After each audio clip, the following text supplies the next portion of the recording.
वो मेहता साहब को फ़ोन करता है। मेहता साहब फ़ोन उठाते हैं और बोलता है टप्पू कि आप अकेले आइए। मेहता साहब अपने बॉस और वरुण को बातों में उलझाकर बहाना लगाकर टप्पू के घर आते हैं देखने के लिए टप्पू ने क्या प्लान बनाया है। टप्पू सेना वेट कर रही होती है मेहता साहब का।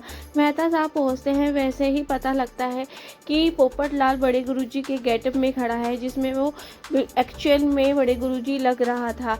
ये देखकर मेहता साहब खुश हो जाते हैं कि मेरी जॉब अब बच जाएगी, हमें सक्सेसफुल प्लान मिल गया है।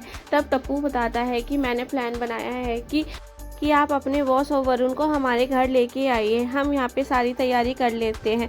मैंने रूम रेडी कर दिया है, मेरे पापा का रूम, जिसमें पोपट अंकल और दादाजी छिप जाएंगे। पहले जिससे जो मिलने आएगा एक जना वहाँ बैठ जाएगा, दूसरा वॉशरूम में जाके छुप जाएगा।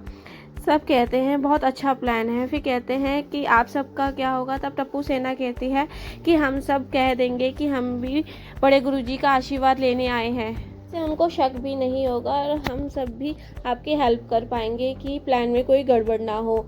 तो इसीलिए बापूजी और पोपटलाल रूम में चले जाते हैं और मेहता साहब अपने बॉस और वरुण को लेने चले जाते हैं। मेहता वही सोनू फ्रूट्स और चॉकलेट ले आती है। पोपटलाल और दादाजी रूम में छिपने के लिए चले जाते हैं। मेहता साहब अपने बॉस और वरुण के साथ घर आ जाते हैं टप्पू के। टप्पू सेना को देखकर बॉस पूछता है इतने सारे जने यहाँ पर। वो बोलते हैं कि हम इसी सोसाइटी में रहते हैं, हम भी बड़े गुरुजी का आशीर्वाद लेने आए हैं। तभी मेहता साहब ज़ोर ज़ोर से बोलते हैं कि बड़े गुरुजी से बॉस मिलने आ रहे हैं, ताकि बापूजी को पता लग जाए कि मेरे बॉस मिलने आ रहे हैं। उनको बापूजी को उनसे मिलना है, पोपटलाल को नहीं। फिर रूमोस चाचा जी यानी बड़े गुरुजी से बोलते हैं कि मेरा काम बहुत मंदा चल रहा है, मुझे काम में बढ़ोतरी चाहिए, मुझे ऐसा कोई गुरु मंत्र दीजिए जिससे मैं आगे बढ़ सकूं। चाचा जी यानी बड़े गुरुजी बोलते हैं कि तू अपने अंदर के बड़े गुरुजी से मिल, उसकी आवाज़ सुन, उससे बातें कर, वो जो कहता है वो ही कर। इससे पहले तो मैं तेरी ज़िंदगी में नहीं ना था, तो मैं तुझे बताऊंगा क्या करना चाहिए। बस तू काम में मेहनत कर, ईमानदारी से आगे बढ़। ये बात सुनकर मेहता साहब के बॉस बहुत इम्प्रेस हो जाते हैं बड़े गुरुजी से कि आपके कितने उच्च विचार हैं, कि आप चाहते हैं कि मैं अपने अंदर के बड़े गुरुजी की बात मानूं, वो जो कहता है वो करूं। अचानक से बॉस का हाथ बापूजी के मोच वाले पैर पे लग जाता है, जिससे वो चिल्ला उठते हैं। सब सोचते हैं अंदर पता नहीं क्या हुआ, पर ऐसा कुछ हुआ नहीं होता।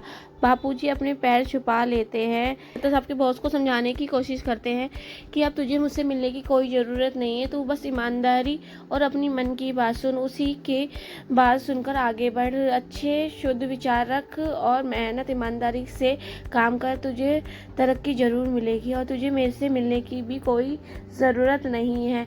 तब मेहता साहब के बॉस बोलते हैं कि मेरा एक और ज़रूरी काम है, मेरा एक क्लाइंट है जिसका बेटा वरुण है, वो भी आपसे मिलना चाहता है, वो बाहर ही बैठा है। तब बापूजी यानी बड़े गुरुजी बोलते हैं कि जाओ आप उसको भेजो। मेहता साहब के बॉस बड़े गुरुजी से मिलकर बहुत खुश हो जाते हैं, कहते हैं कितने उच्च विचार हैं, कितने अच्छे प्रवचन देते हैं, कितने अच्छे मुझे ज्ञान दिया कि मैं अपने मन के गुरुजी की बात सुनूं। वहीं पोपटलाल तैयार है वरुण से मिलने के लिए बड़े गुरुजी बनकर, पर अंजलि भाभी परेशान है कि अब वरुण को कैसे बड़े गुरुजी से मिलवाया जाएगा, मुझे भी कुछ बताओ तारक, मुझे कुछ नहीं पता। तब तारक कहते हैं कि तुम भी बड़े गुरुजी की एक झलक देख लो। अंजलि भाभी और वरुण दोनों रूम में पहुंचते हैं, देखते हैं सामने बड़े गुरुजी के रूप में पोपटलाल बैठा है।